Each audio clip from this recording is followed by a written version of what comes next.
Hello students, आज के editorial का टॉपिक है इंडियाज जगरनॉट ऑफ सेंसरशिप। इस एडिटोरियल के एनालिसिस को आप कनेक्ट कर पाएंगे GS3 के challenges to internal security through communication networks, role of media and social networking sites in internal security challenges, basics of cyber security, और आप GS2 के कॉन्स्टिट्यूशनल वाले पार्ट से कनेक्ट कर पाएंगे। ये आया क्यों आर्टिकल इस टाइम पे बहुत ट्रेंडिंग है कि मिस्टर मोदी पर जो BBC वालों ने डॉक्यूमेंट्री बनाई है, हमारे जो प्राइम मिनिस्टर हैं, इंडिया द मोदी क्वेश्चन, तो उसको इंडिया में ब्लॉक कर दिया गया। इंडिया में वो प्ले नहीं हो सकती है। Ministry of information and broadcasting ने ब्लॉक किया। इसके साथ साथ उन्होंने जो 50 से ज्यादा लोगों ने जो ट्वीट किया है ट्विटर पे, उसको, उस लिंक को, उसको भी ब्लॉक कर दिया है। ये किसके अंडर किया है? इन्होंने इस पावर का यूज किया है इंफॉर्मेशन टेक्नोलॉजी रूल्स को 2021 under section 69A information technology act 2000। इसमें क्या होता है कि कोई भी ट्विटर या यूट्यूब पर हम किसी भी डॉक्यूमेंट को इंडिया में अपलोड या री अपलोड करने से रोक सकते हैं। तो इन्होंने इस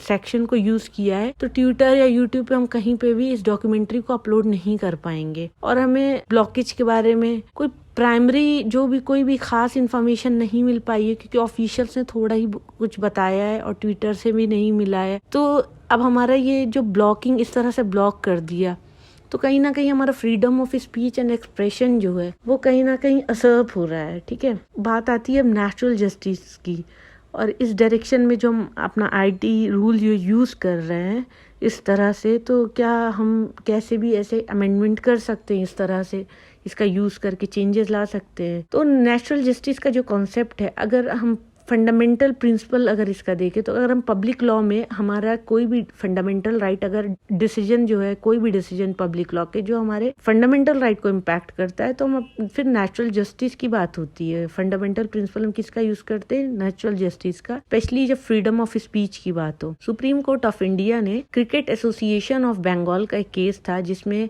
उन्होंने कहा इंफॉर्मेशन लेना और इम्पार्ट करना, देना हमारा क्या है, फ्री स्पीच का इम्प्लिसिट है। अंडरस्टैंड करना है कि इसके अंदर छिपा हुआ ये लिखा हुआ है। ठीक है, तो अगर हम किसी तरीके की रेस्ट्रिक्शंस लगा रहे हैं तो हमको पहले शो कॉज नोटिस देना है और अपॉर्चुनिटी देना है डिफेंस में बोलने के लिए उस ऑथर को, या जो भी उसका डॉक्यूमेंट्री है तो उसको जिसने शूट किया उसको, और वो अपनी जो रीजन है वो रिकॉर्ड करके दे, और उस रिकॉर्ड को, उसके रीजन को पब्लिकली वो पब्लिश करना है। इस तरह से जो ऑथर को होगा या पब्लिशर जो है उसको एक इन्फॉर्मेशन मिलेगी कि उसका क्या रीजन था उसको बैन करने का, और अगर वो उसको रीजन रिकॉर्ड में मिलता है कि बैन करने का रीजन क्या है, तो वो जुडिशियल रेमेडी के लिए भी जा सकता है। ये तो हमारा गया कॉन्स्टिट्यूशनली जो हम सेंसरशिप कराते हैं। ठीक है, मतलब सेंसरशिप पे हम अपना वो कराएंगे, परमिशन लेंगे, चेक कराएंगे कि सही है नहीं है। लेकिन क्या ये सारे प्रोसीजर फॉलो हुए हैं? जो ये अभी 45 पीपल के जो ट्वीट्स ब्लॉक किया गया है, क्या उनको चांस मिला था हियरिंग का?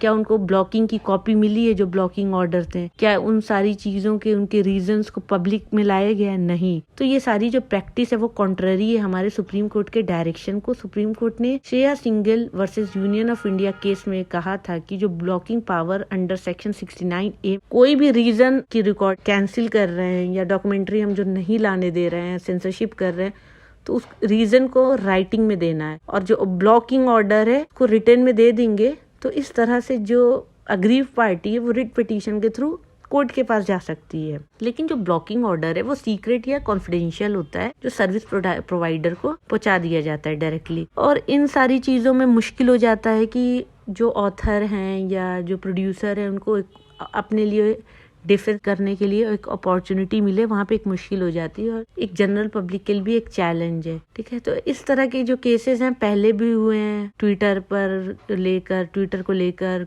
मूवीज को लेकर। लेकिन अभी ये सारी चीजें न्यूज में क्यों आई है? क्योंकि बहुत ज्यादा ट्रेंड हो रहा है, ब्लॉक हो जा रही है चीजें। ठीक है, तो हमारी जो कहीं ना कहीं ट्रांसपेरेंसी है कन्वीनियंट पर बेसिस हो गई है, तो इस वजह से हमारी ओपेसिटी या क्लैरिटी नहीं हो रही है। ये इशू आ गया। अभी जो BBC की डॉक्यूमेंट्री को ब्लॉक किया गया है, उसकी ब्लॉकिंग के लिए कोई भी ऑफिशियल कोई भी प्रेस रिलीज नहीं हुआ है। ब्लॉकिंग जो हो रही है under rule 16(3) IT rule section and section 69A of the IT act 2000, उसमें हम अलाउ करते हैं इमरजेंसी ब्लॉकिंग। इमरजेंसी जो है लेजिस्लेटिवली कहीं पर भी डिफाइंड नहीं है, लेकिन अगर हम डिक्शनरी के लिटरल टर्म में समझे तो कोई ऐसी डेंजरस सिचुएशन आ जाए जब हमको इमीडिएट एक्शन लेना हो।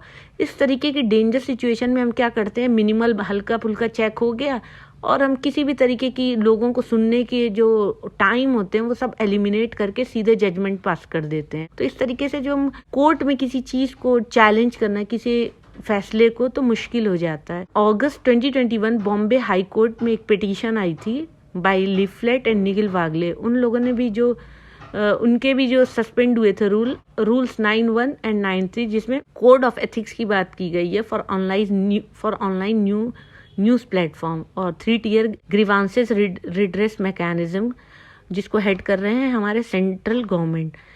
वहाँ पे भी कोर्ट ने ऑर्डर में बोला था कि ये हेल्दी है कि हम इनवाइट करें क्रिटिसिज्म की। पब्लिक सर्विस जो हमारे कर रहे हैं नेशन के और हमारी कंट्री के लिए भी स्ट्रक्चर्ड ग्रोथ के लिए ज़रूरी है। और फिर बात होती है कि अगर हम इस तरह से इमरजेंसी की पावर का यूज़ करते रहें तो कहीं ना कहीं, और पहले भी जो 8 प्रेस रिलीजेज में हुआ है इस तरह की, तो ये क्वेश्चनेबल ग्राउंड हो गया कि पब्लिक जो अथॉरिटी है वो इसको इस तरह से डिस्क्राइब कर रही है कि ये एक प्रोपेगेंडा है। और वो क्या रिफ्लेक्ट कर रहा है, कॉलोनियल माइंडसेट, ठीक है, कि हम किसी भी चीज को जो हम अपने खिलाफ जाती हुई है उसको हम सेंसर करके उसको आने ही नहीं दे रहे हैं पब्लिक में। तो क्या ऐसा कोई लॉ आ गया है इंडिया में, ये IT रूल ऐसा आ गया है किसी भी चीज को सेंसरशिप कर दे? तो IT रूल जो पहले नोटिफाइड हुआ था अप्रैल 11, 2011 में ministry of electronic and IT नीति, तो उसमें काफी रेडिकल चेंजेस आए हैं, जिसमें सेंट्रलाइजेशन ऑफ एग्जीक्यूटिव पावर हो गया, ज्यादा